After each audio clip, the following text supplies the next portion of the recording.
Is there still a place for the individual investor, or has Reading been taken over by the corporate build-to-rent hedge fund portfolios, whoever they are in their sort of dark silhouettes? Reading is big enough.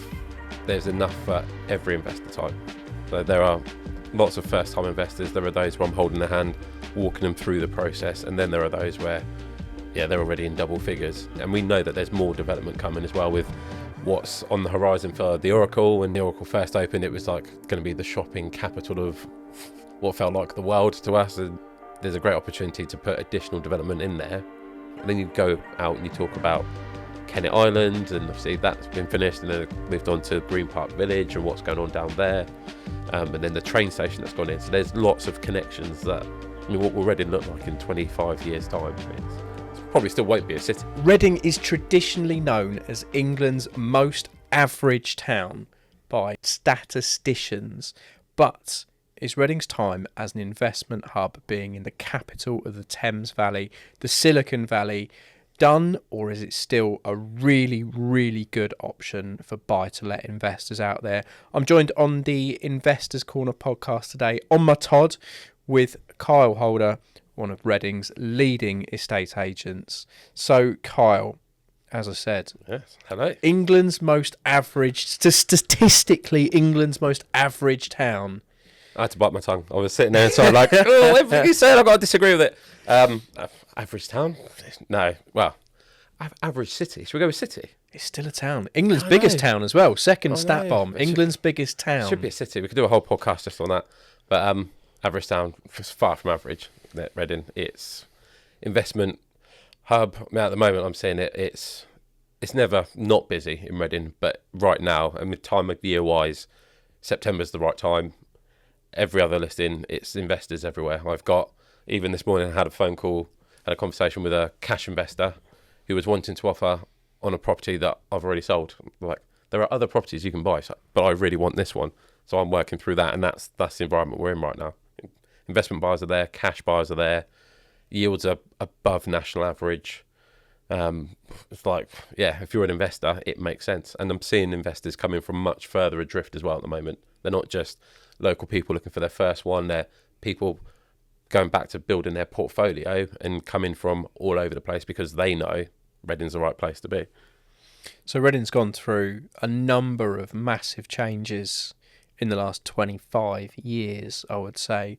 A big one being huge road network investment, bringing traffic in from the M4, huge business park investments, bringing international companies into the town away from Heathrow Airport, and obviously the Elizabeth line coming into the town centre, which has meant that the Station Hill area of the town is unrecognisable to locals. Massively. It's crazy. With thousands and thousands of build-to-rent flats, which have, I would say, as a former Reading resident, skewed the rental averages wildly.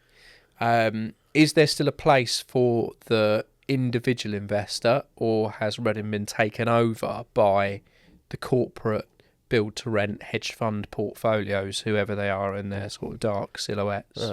I would say Reading is big enough. There's enough for every investor type. So there are lots of first-time investors. There are those where I'm holding their hand, walking them through the process, and then there are those where, they're already in double figures. There are corporate clients, non-corporate clients. There's enough headcount and enough space in Reading, and we know that there's more development coming as well with what's on the horizon for the Oracle. And I guess having grown up in Reading myself and being old enough to remember when Woolworths was on Broad Street, so there's a throwback to what it is now. It's when the Oracle first opened, it was like going to be the shopping capital of what felt like the world to us, and gave us somewhere to go as teenagers, and then it kind of transitioned into sort of more restaurants and bars, and now it's like, well, actually there's a great opportunity to put additional development in there, and it makes sense. And we're still kind of going down the trendy bars route rather than the clubs. I think we've kind of accepted the Reading's clubs have always been all right, but we're never going to kind of compete necessarily with London. So that's a bigger night out, and it's like where you've got all that kind of retail space, that there's enough there to work with, and there's still so much on the horizon that it's just a really exciting time, I think, to be involved in investment in Reading. So for those who aren't local, the Oracle is a shopping centre in the middle of Reading, which opened, late 90s-ish? Yeah, Maybe around about I the would year say 2000, noughties. which really set Reading on a massive growth trajectory. I believe at one time it was about the 8th best shopping centre in the UK, because it had all 4 department stores. As department stores have died, Yeah. there's still 2 left, but 2 have gone. So House of Fraser and Debenhams have obviously had their time and disappeared. So the Oracle is going through a second generation where the owners, a big shopping centre brand, I think it's Hammerson, who own the Oracle, have had planning granted to transform that into different floors of mini golf and entertainment, and something like 500 apartments in the ashes of where the big sort of key stores were within the Oracle, which is quite a fascinating transformation. And it also kind of is a good show of what's happening nationally, and that will be build to rent. Yep. And we always talk on this podcast of, if there's massive private and public investment in a town, you should follow that investment, because that investment is well thought out, with millions and millions of pounds worth of research that the average Joe could never possibly do. So the first good signal is if someone's putting millions of pounds, and there's loads of cranes in the town. And I don't think I've seen Reading without a number of cranes on its own skyline in living history. It's been a while. So I've got some stats on Reading, and I'd love to hear your opinion on them. Population growth in 10 years is 11.6%. So there's now just short of 250,000 people living in the Greater Reading area. Okay. 30% of property is privately rented across the town. Okay. Only 51% is privately owned. I say only because I live in quite a suburban area, and I'm used to seeing that much, much higher. Average prices for a rental unit: for a 1-bed, 1,187; for a 2-bed, 1,530; a 3-bed, 1,758; and a 4-bed, just over £2,000; and a bedroom with an ensuite is £667. Data from propertydata.co.uk, if anyone's interested. Nice. I used to have a couple of rental flats in Reading. I was getting nowhere near those figures. So what's going on? Is it the build to rent that's skewing it, or is it the build to rent that's leading a massive price increase? Is it something else? I think it's almost like a perfect storm, it feels like. I think with Reading, it's always been brewing, and it never really kind of quite happened. And then I guess going to like the outskirts of Reading and what's happening around Reading, there's a lot of stuff that's going on, not just in Reading itself. Like Bracknell's had the regeneration. In terms, probably shouldn't say this on the podcast going on the Reading page, but in terms of shopping, I think a lot of people will agree with me that Bracknell has quite an allure for the shopping part of it. But you've got lots going on in different towns. Wokingham has always been Wokingham. Some people may think they want Wokingham, but then actually go in terms of affordability, Reading makes more sense. Or actually, with Wokingham being as affluent as it is, you'll get investments come from that area that go, well, Reading's down the road, there's lots of flats, we'll just buy one there and it's nearby to keep an eye on. So I think there's a lot of sort of geographical factors from around the area kicking into play with it, and I think it's all just come together perfectly. Mostly touched on all the development that's going on in Reading, and I remember once upon a time where it was just sort of department stores, and that was kind of the level that you would see. And now if you look at the skyline, anytime I put the drone up there, it is quite incredible to look at. I think it all kind of started with the Blade, and everything has come on since then, and where Toys R Us and Homebase used to be, and pretty much a big chunk of my childhood. It's now High-fiving Jeffrey on the way in. Yeah, but it's still going, and it's still building, and they're being built to a really quality specification. We're attracting high-end investors. We're attracting those that have cash to throw at properties and don't necessarily need to be concerned about the buy-to-let rates at the moment, which are getting a bit better, but yeah, naturally compared to where they were a few years ago, not as appealing. But it's not holding people back, because they can see they can see where the town is going, and the investment that we've been getting is unreal. And then you go out and you talk about Kennet Island, and obviously that's been finished, and then it moved on to Green Park Village and what's going on down there, and then the train station that's gone in. So there's lots of connections that, I mean, what will Reading look like in 25 years' time? It's probably still won't be a city. It'll probably be bigger than most cities out there. Well, yeah, it is considerably bigger than a lot of cities, just without the title. And I guess that's the question for investors. If you look, we're 2024 now, so if you go 2000 to 2024, and then 2024-5 to 2050, a long-term investment, where will Reading be? What can people expect? There's been two major events, I would say, in the 2000 to 2024. One being 2008, property price crash. One being 2015, I would term it's the peak of the market in Reading, before the stamp duty change, which added a 3% surcharge onto landlords, and then onto that the Section 24 tax relief for landlords with mortgages. 2015, I was working in the town, and it was an absolute bonanza of landlords desperately trying to get in before paying an additional 3% stamp duty, and quite frankly paying 5 and 10% above market value in order to get 3%, I was going to say discount, but not pay the 3% surcharge.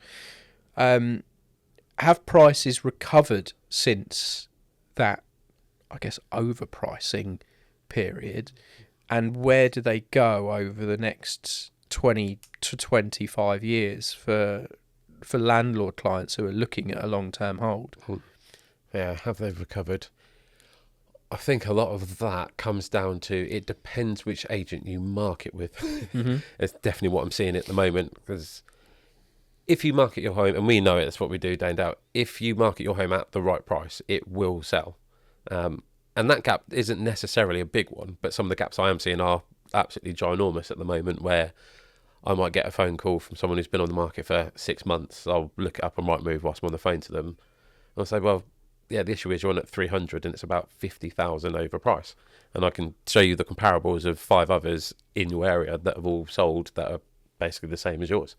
And with the newer build developments, it's kind of trickier to justify pricing so much higher than everyone else when the properties are relatively new still and relatively the same. So if you get the pricing right, yeah, and from that point of view, I would say, yeah, the pricing's recovered.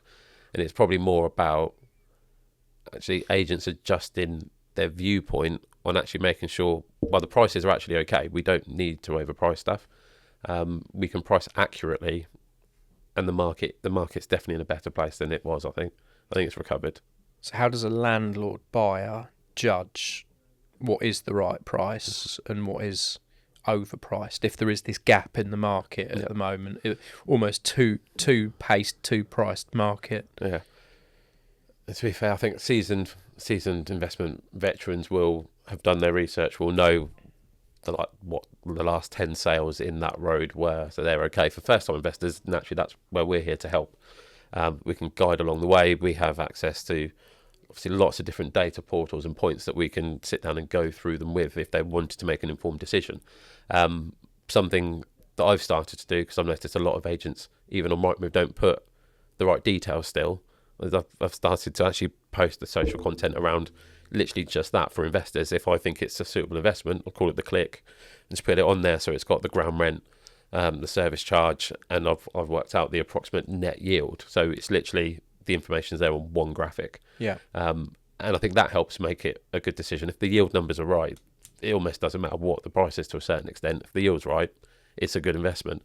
But generally speaking, yeah, if you're looking at a list of properties, the ones that are terribly out of sync will almost stand out by themselves. You'll see them and carry on scrolling. Yeah. So it's a pretty easy job, that one. I think you just popped on something that's really important to me as an investor. Me and Andy had a little bit of a 7 arguments point last week where we said flats or house, high deposit, low deposit, etc., freehold, leasehold, etc.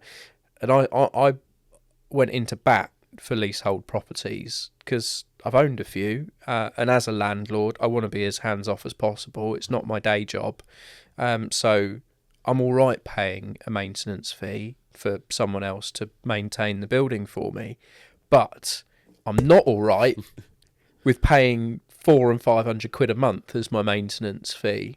And those maintenance fees should be published on the advertising details, as you quite rightly said, as part of the new material information guidelines.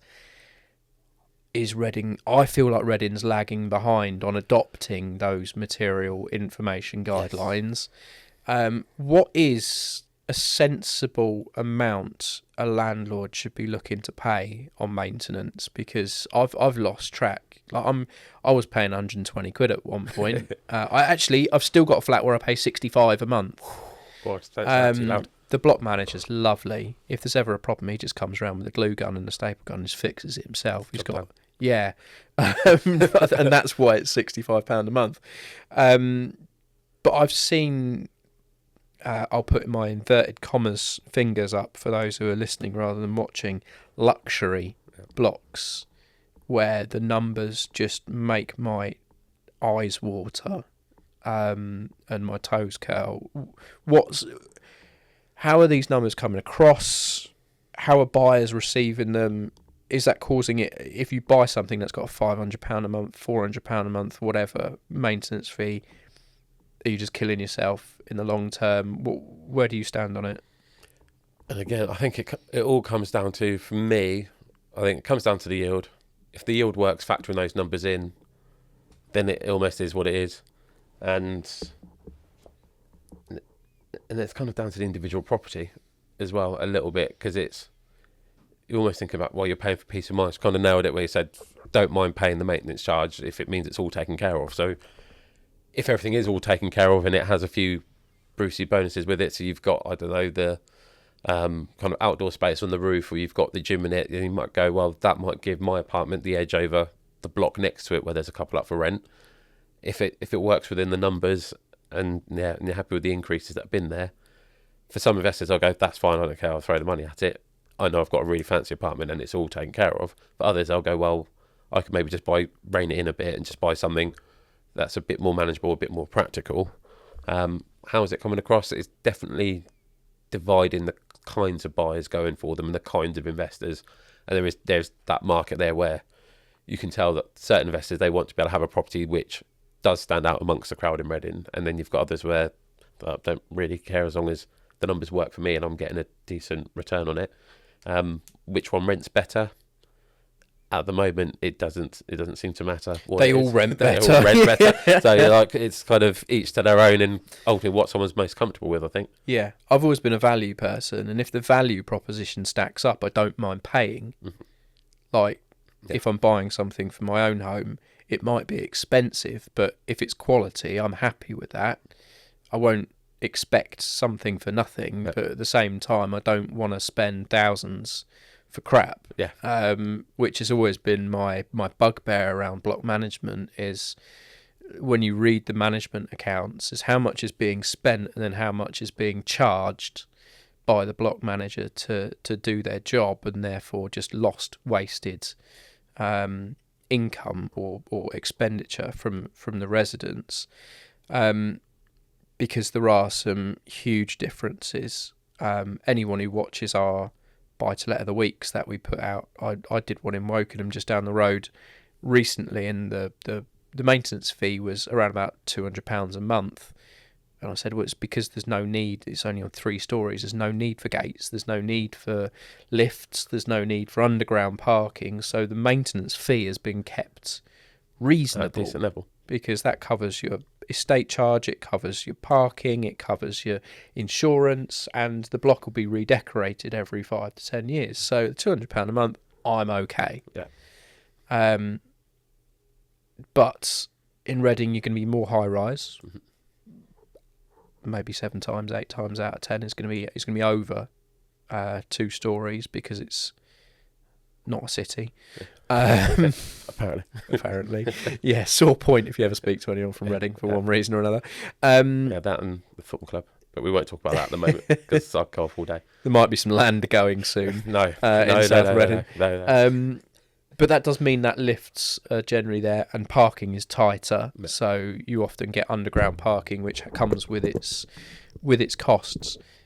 If you're an investor selling, is it causing problems in selling property? Is that solicitors and mortgage companies' big bugbear when they're looking at those prices, or are they going through okay? Vast majority, absolutely fine. I think if they're local solicitors, they'll know the area. I think it only becomes sort of more problematic if it's people from way out of the area that have never been to the town, that can't justify it, that don't know actually what they're looking at. Solicitors, surveyors, if they're reasonably local, they know Reading. And I always feel like for me, looking at the investment properties, I just seem to look at them all with like a 20-year vision. Again, maybe because I've always lived local. I remember what Reading was like and what it was, and I've seen where it is now, and I'm thinking, well, I can see where it's going. And it's like, well, if you're investing now and you plan to make it a long-term investment, I think in 20 years' time you'll be laughing. There'll be ups, there'll be downs, but ultimately in 20 years' time you'll be looking at it going, I bought that at the right time then. I think that's the. I've seen new builds where people have lost money over a 10, 20 year period, but conversely, I've also seen people buy right and do well, and that's through the educated decisions, and it's through buying right in the first place. And one thing I can say from first hand is because 30% of property in Reading is privately rented, there's always a lot of opportunity if you're willing to scratch the surface rather than just walk into the nearest new build site with the flashiest show home and pay the premium price that comes along with it. And as you say, there's enough investors who do that.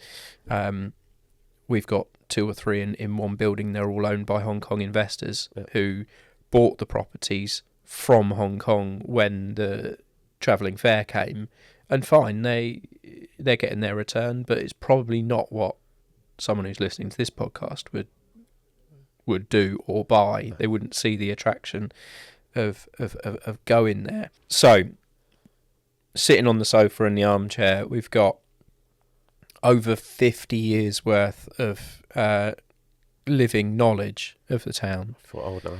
Yeah, no, tell me about it. When I said it, I was like, oh, well. Probably even longer. We could probably even push to 60. Let's not do that. Yeah. Not ready.